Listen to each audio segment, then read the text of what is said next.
Friends, মিষ্টি সোনার দাদু মিষ্টি সোনার লিগে একটা গাড়ি আনছে। তো ওই তো গাড়িটা মিষ্টি সোনার লিগে আনছে। আর এটা সব দিক দিয়ে ওই মানে কমফোর্টেবল হচ্ছে গাড়িটা, কারণ ওই দেখো এটা উপরে যায় স্টিয়ারিং এর মতো আর কি।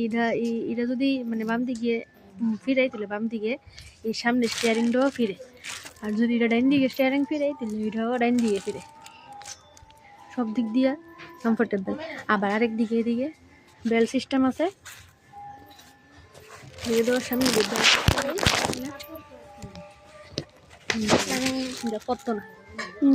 পত্ত না মানে কোনোভাবে ফোরনের সুবিধা নাই। আর আগে যেমন আমরা সময় গাড়ি আসলো শুধু এনতেকা এতটুকু দিয়ে আসলো গাড়িটা, আর মানে কেউ নিয়ে চালান লাগতো, নিয়ে ধরে আমরা চালাইতে হইতো, কোমর ধরে যেত। আর অনেক এমন সিস্টেম নাই, মানে এদিকে ধীরে ধীরে দাঁড়ায় চালান যাবো, এটার মধ্যে ধীরে ধীরে দাঁড়ায় চালান যায়, কোমর ধরতো না। মডার্ন যুগের মডার্ন গাড়ি।